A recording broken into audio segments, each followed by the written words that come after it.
G'day YouTube viewer. We're out racking up the kilometres on the CMX 1100 Rebel, and there's Mount Kembla before its 1,000 kilometre service this week, or this coming week. And so I'm just doing rides to get there so it can have its first service. Nearly run in, but today I thought we'd do a Mount Kembla, Mount Keira ride, well, from Mount Keira to Mount Kembla, but coming up from Wollongong. Now this is all part of running in the machine. My view with running in any motorcycle or car is variable speeds, variable revs, different riding, different driving, just so you're not always sitting on the same revs per minute. This morning I did an hour ride up the highway on cruise control, which was sitting at around 3,500 to 4,000 revs the whole way. Now this part of the ride will be changing gears a lot, going up and down through the revs. Through the whole running process I've got 6 bikes I bought in the last 12 months, and I've been running them all in, so none of them I've been riding aggressively in any sense. Same with this one. This will be the last one to reach the 1,000 Ks and get its first service.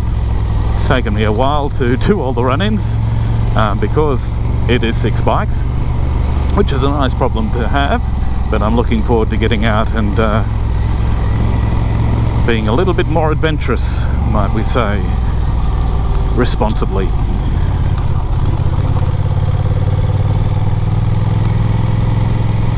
Yeah, so none of the bikes I've really taken past 6,500 or 7,000 revs max during their run-ins, but like with the inline 4, I have the Z900 RS.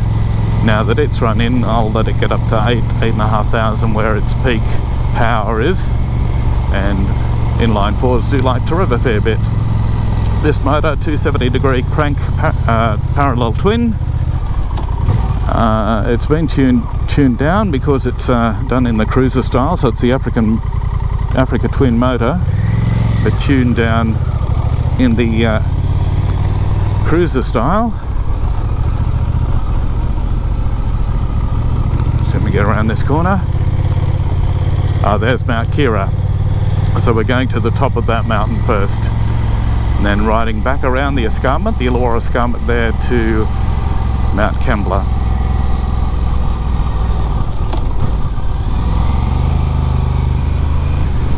Yeah, so this is a 270-degree crank parallel twin, the Africa twin motor, but tuned down a little bit to be more cruiser style. So with this bike, it's maximum, the red line that you'll see on the gauge there is 8,000 revs, so not designed to rev high like the inline 4, even though the Z900 RS for an inline 4 is not a really revvy engine for a 4.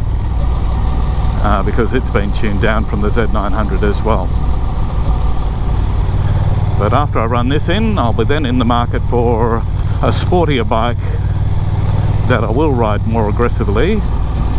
I'm looking at the CB750 Honda Hornet, which is a 270-degree parallel crank parallel twin, or the XSR 900, a little bit more powerful, probably 20 or 30 horsepower more. But both very revvy engines, both with quick shifters. Well, it's an accessory on the Hornet, but I wouldn't buy one without getting the quick shifter on it. It's about $5,000 less, but probably only about $1,000 or $2,000 less in terms of fun, if you were to do that sort of an equation. So nearly as much fun as the XSR 900, I would say. Not quite as powerful. I don't have a triple engine in my garage. I've always been interested in maybe having one, and that's why I'm looking at the XSR 900. But if I do go down the Hornet path, then maybe I can look at the Trident or something like that. So I'm not 100% sure where I'm going here. I should have gone right at that last turn, then left, and then got on the road up to Mount Keira. I'll just have to go through the suburbs a bit now and do it this way. Nice and quiet though, so no real problem. we'll be able to turn right and then left up here a little way and get onto that road. I think it's called Mount Keira Road. And when I get to the top, I'll get off, do a walk around, and oh, there's Mount Kembla again in the distance over there, and then the escarpment from there to there is what we're going to ride around after we get to the top of Mount Keira. I'll get off, do a walk around, and also give you a look at the view from the lookout up the top there as well. As each ride, I like to do a little tour, a little bit of information, or stop at a restaurant and sample some really good food. Won't be doing that today. I just had a coffee though, that was nice. Alright, now we're on Mount Keira Road and we're going up to the top of that mountain, past the scout camp. It's a little bit of twisty work today. I have driven a Porsche up here with Cliff to Coast sports car tours. I think that was what they were called about 10 years ago, and that was pretty amazing. This is a twisty road, so conducive to motorcycles and sports cars. They used to hang glide off the top of the mountain there, but these days they do that more at Bald Hill. And I'll take you up for a ride there one day, take you over Seacliff Bridge. Might take the Z900 RS for that one, and also ride through the Royal National Park as well. That'll be for another day. Today it's to the top of that mountain, Mount Keira, around the escarpment to Mount Kembla, and stopping at the historic Mount Kembla pub, or Mount Kembla Hotel. So as we get on the road here, I will stop talking and let you enjoy the sound of the motorcycle through the twisties. I know the sound doesn't come through that well through the microphone helmet, the helmet microphone, but you still get a bit of an idea, and if I'm talking all the time you don't really get to hear that as much. The second gear, 50 k's an hour, sitting at about just over 3,000 revs at the moment, but I'll go up and down through the gears. I'll rev it a little bit more at some stages just so you get to hear the sound of this lovely machine. As I said before, I wasn't sure I was going to like this bike when I bought it. Bought it on an impulse, and because it was such a good deal, first ride I just fell in love with it. Different style to other bikes, but I absolutely love it. Alright, I'll shut up and let's enjoy this road. I'll talk again once we get to the top.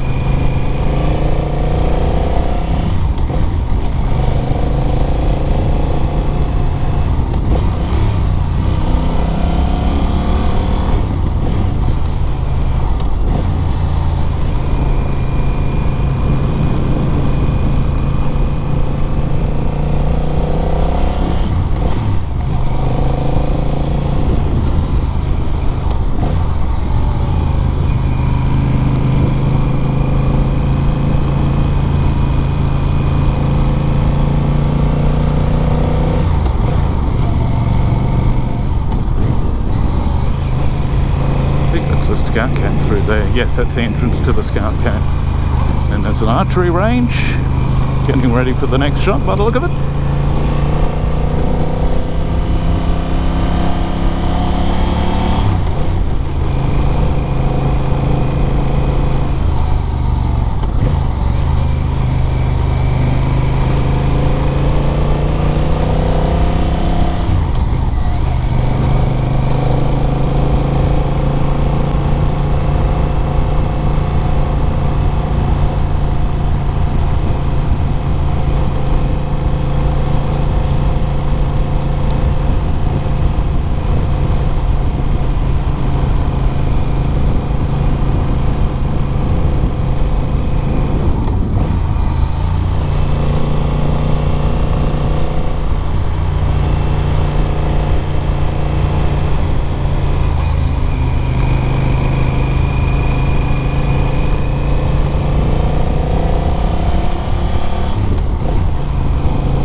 shopping trolley there.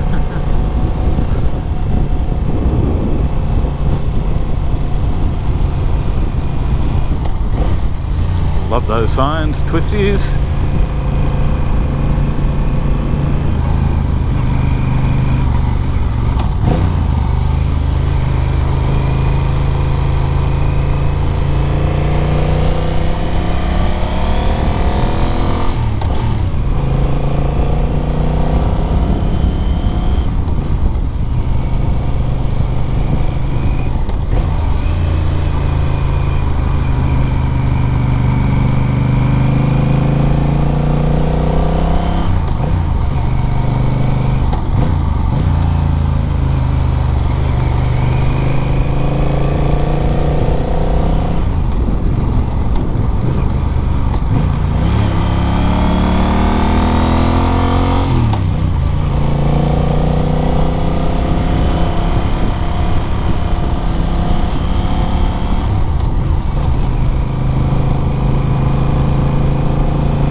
Alright, just coming up to the top of Mount Keira now, and we're going to get a nice look view across Wollongong, a very panoramic view. Keep the video going so you can see that.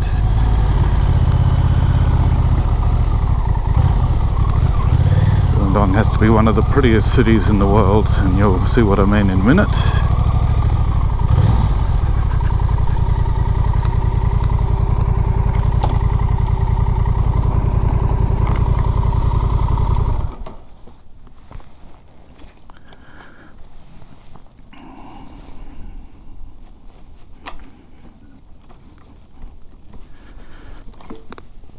Okay, just a quick stop, quick walk around there as well, have a look at the machine, the Rebel 1100. In Australia we tend to call it the CMX 1100.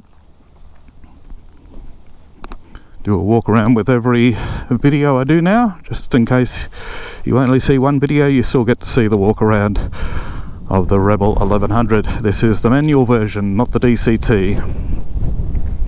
Be interesting to look at the sales figures, see which is more popular in Australia. I'll do that and let you know shortly. Alrighty, so get set for a magnificent view as we walk down here. Rotary take care and look after this lookout, Mount Keira lookout, if you ever come to Wollongong. There we are looking up the coast.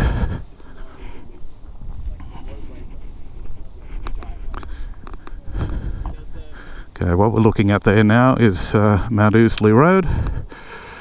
There we are, the northern suburbs of Wollongong. So you've got the Where I'm pointing now is the headland, Flagstaff Hill, and that's the city of Wollongong. And as I go, we've got Fairy Meadow Beach, heading up towards Taronji, Bellambi, Corrimal, Bulli, Thirroul. And as we go, you're looking up the coast there towards the Royal National Park, towards Bald Hill. You see Ostermere in the distance. Beautiful day for this. Lovely. Just go through here.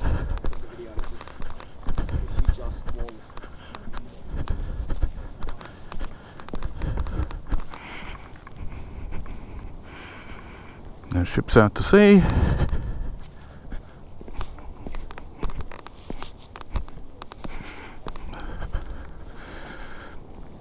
Checking out that view up the coast again. Magnificent, isn't it? In a moment we'll get a look at that good southern view as well. Right, the thing about the escarpment and Mount Kembla and Mount Keira, and all along the escarpment there are lots of bushwalks, and this is what the Mount Keira summit track. So as you can see, a lot of steps. So coming up from Wollongong, you'll come out here. Then there's a lookout over the Five Islands to my right, and I'll give you a little bit of a view down the coast here. So looking south, we've got Lake Illawarra, and you can see Shell Harbour in the distance down there, and Saddleback Mountain. So I'm going to ride over on one of the dirt bikes another day. Then straight ahead we're looking out at Port Kembla, the grain terminal you can see there. Blue Scope Steelworks, and then in front of the grain terminals you can probably see a lot of things at ground level. That is cars, because car imports to Australia now come through Port Kembla. Will also become a significant hydrogen port with the new cars. And we look out across Wollongong, increasingly modern city, increasingly high rise. I've come in on a cruise ship into Port Kembla Harbour, and coming in and looking towards the coast from out at sea, it probably looks like the most modern city in the country. I've never seen anything quite like that. That was amazing. Now the headland we're looking at, you're looking at Flagstaff Hill. At the distance there you can just see the greenery there. You can see the what we call the large lighthouse at Flagstaff Hill. But just to the left of that, where you come around the rocky headland there, you can just see a little white dot next to a building with a high-rise building with clouds on it at the moment. That is the Breakwater Lighthouse, or the Little Lighthouse. Wollongong is the only place on the east coast of Australia that has two lighthouses on the one headland. So the Breakwater Lighthouse we often call the Little Lighthouse, and then Flagstaff Hill Lighthouse we call the Big Lighthouse, ironically. The larger lighthouse is the one that alerts ships at sea these days. The little one isn't used anymore. It dates back to the time where steam coal ships used to come into the port to take the coal for export to other countries in Sydney and things like that. So there used to be a rail came down from the escarpment, where a lot of the mines still are these days, and then it used to go along a cutting in front of the harbour there. And the steamships used to come in and out of there to transport the coal. And we've got Fairy Meadow Beach and everything else, so let's keep riding. So now we're going to ride across the top of the escarpment on a very quiet road back towards Mount Kembla. One last view, fantastic.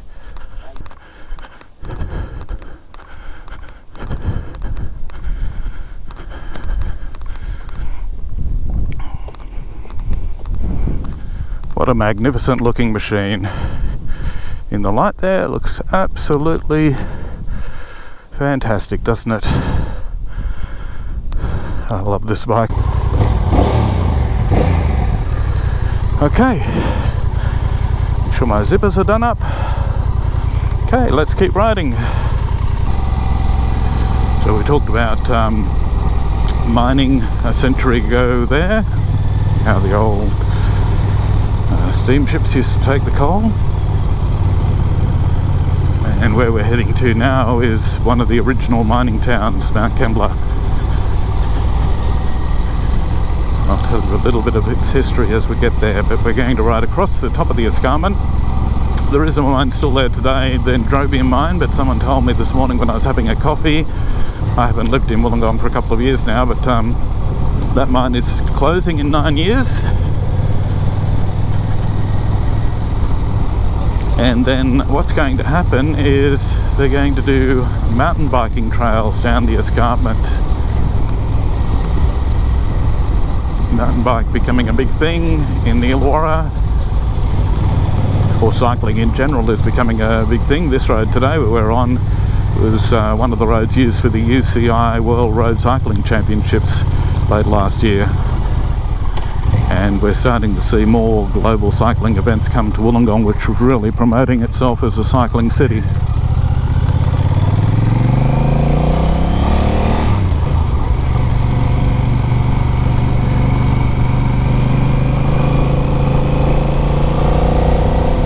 Just not sure what the speed limit is here, so but because I'm still running this bike in any way, I'm not going ludicrous speeds.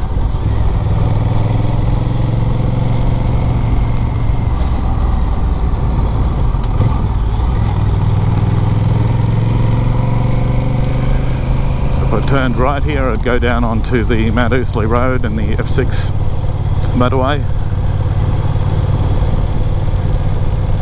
or the M1 now, isn't it?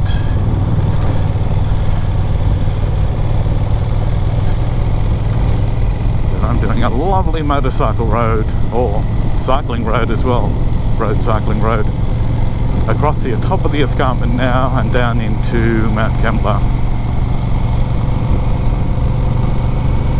Last time Halley's Comet came to our skies, I came up here with my big Meade telescope to just a little bit further up the road one night to have a good look at it, just to get away from the city lights a little bit. What's been going on here? And that was magnificent, although Halley's Comet was a little bit of a disappointment. It wasn't as bright in the sky as a lot of people thought it would be, but with my big Meade telescope I did manage to get a pretty good view on a cloudless night. It was something, that must have been more than 20 years ago now. Alright, now I know what I'm doing, it's an 80 zone. Do have to be a bit careful up here, there are a lot of wild deers on the Illawarra Escarpment, and they're the size of a cow, they're big deers. So you really don't want to run into one. Kangaroos tend to come out more in the evening and the early morning, sunset, sunrise, you're more likely to encounter them, and during the night. But deers, you can come across them during the day as well.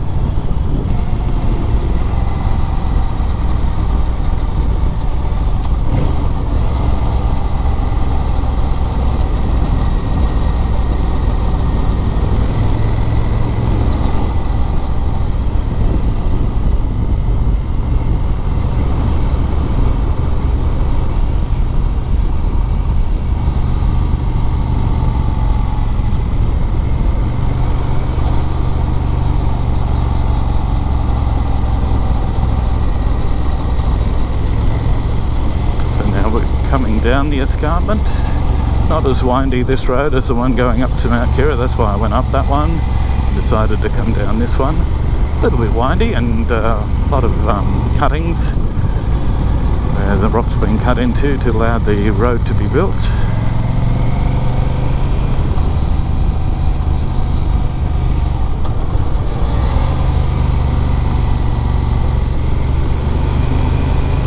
Was closed for some time after all the rain because of landslides, and you'll see where in a little while.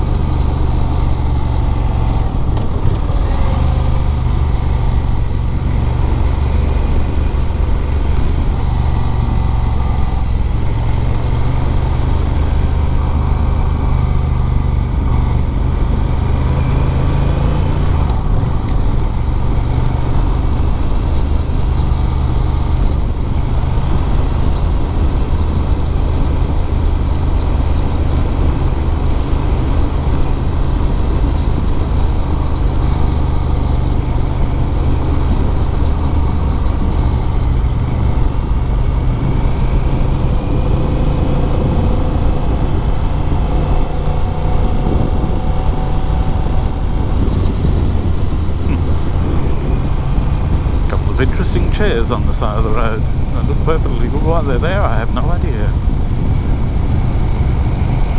I think they've been dumped there, but I'm sure they could have sold those on eBay or something. Didn't look that bad.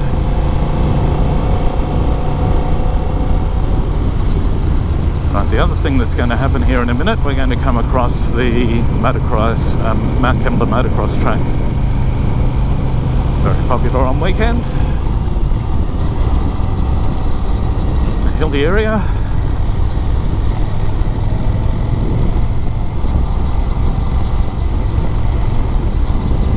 That's it, just to my right there now, so you get a bit of a view of that.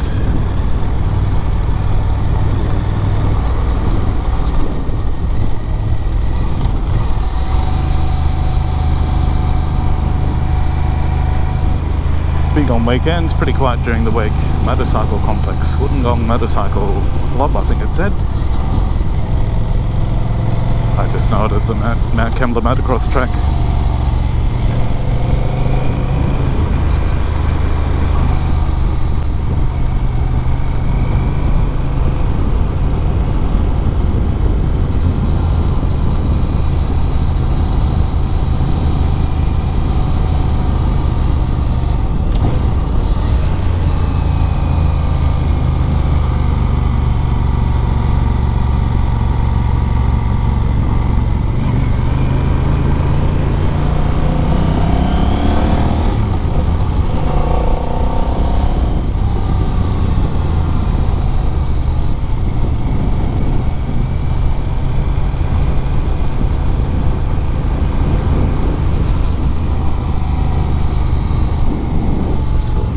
Temple over there in the distance, biggest Buddhist temple in the southern hemisphere.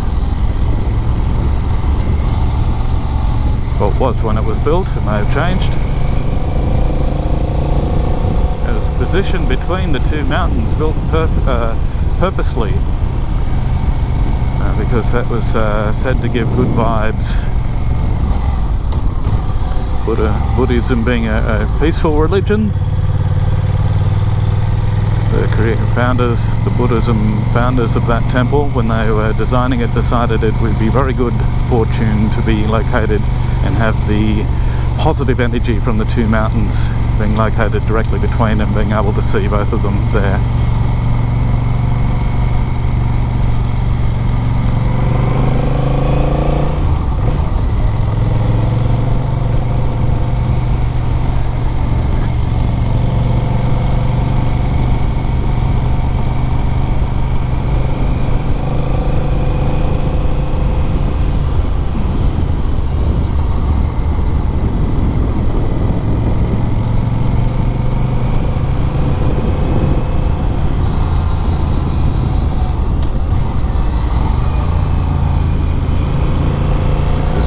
Where they shut off the road when it's too dangerous to drive on. It's not that bad though, but yeah, if you do have landslips, they do block the road. Last time I came through here, they were still doing roadworks there, but now it's hardly noticeable, so obviously haven't had too much trouble in the last 12 months, even though there's been a lot of rain in this area.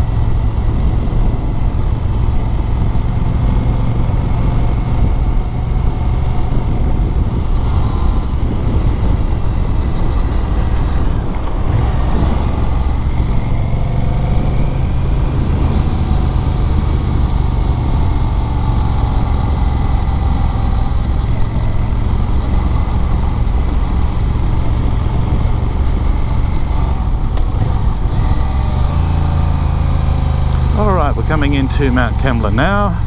A lot of these are old miners' cottages and things like that.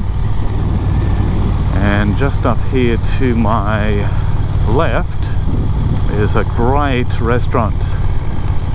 We should see the driveway to it in a minute. A little bit further up now. There's Ruby's at Mount Kembla. Quaint, older style restaurant. Really, really nice. Bowling club there. An old community hall up here as well. There's Mount Kembla Heights Recreation Club, so Ruby's Mount Kembla just to my left here now. drive up the back there, and there's the community hall. Been to a few mine commemorations there, and also up Windy Gully, which is to my turn off to my right shortly. So I said I'd talk a little bit about the history of Mount Kembla. Obviously mining goes back a long way, but unfortunately Mount Kembla has claimed to being the site of the worst industrial disaster in Australian history. In 1902, a gas explosion in the mine killed 96 men and boys working in the mine that day. 1902 was July 31st by memory, and about a decade or so earlier, Bulli had laid claim to having the worst industrial disaster, where it had a mine explosion as well, but when the Mount Kembla disaster occurred, it became the largest, and there's been no loss of life in an industrial accident of that significance, fortunately, ever since in Australia. So when we come down into the village, a very historic village, a very mining historic village, so is Bulli from that point of view. For mining done in the escarpment, the old Mount Kembla mine. We have dendrobium mine here now, a modern mine, but it's going to change. It's going to close, I'm told, in 9 years. But as we come down into the village of Mount Kembla, on my right very shortly, I'll tell you when we get close, you're going to see a cemetery where a lot of those miners, some of them were boys as young as, I think, even as young as 12 or 13 or something like that. If you look it up, you'll be able to get more precise information, details on that, where many of them are buried. And they have even 121 years later, they still have an annual memorial service to commemorate and remember the men that were killed that day. 96 of them. A number of pit ponies that were used in the mines were also died that day. Mining has changed. Those two disasters really were instrumental in changing mining in Australia and making it safer. I think mining was first discovered in this area, was it Coalcliff? At Coalcliff, but it was discovered before there were towns or anything here by Bass and Flinders, I understand. They could see the coal seam in the rocks next to the ocean. There are a number of cliffs there. So just to my right now is the cemetery where many of those miners are buried. Well, that's the Anglican cemetery. Now just up on my left here in a moment, I'll pull up in front of it, is the Mount Kembla pub. I'll take a photo with the bike as well.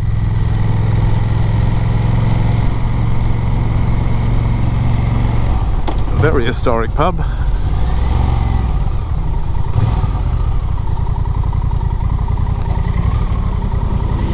With a lot of history, and established in 1898, so the mine disaster was 1902. In more recent decades, would have been about 15 years ago, the daughter-in-law of the former Prime Minister of Australia, Gough Whitlam, so the daughter-in-law and her husband is Nick Whitlam, they owned this pub for a while. So another interesting piece of history. No one coming? Let's keep going. We'll get another view of Mount Keira in a second. In fact, when we get down the hill here, we will have come full circle. We've done a loop. You can see Mount Keira in the distance there. We came down the road, down the escarpment there. Mount Keira over there. So we were at the top of Mount Keira at the lookout a little while ago. You can see up there.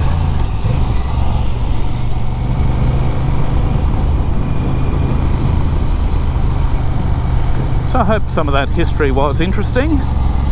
Thank you for giving me your time and joining me on this ride. I look forward to seeing you next time. Please like and subscribe to the video and help me grow this channel. And this is a little glimpse into the direction the channel is going to head into. We will still do reviews, and there are some new bikes coming to my garage, and we'll feature those as they arrive as well. But we are going to talk history, geography, locations, food and many things, all centered around motorcycling though. So that's where we started this loop, just there, with a nice coffee and looking out across that greenery with deers in the fields there eating grass.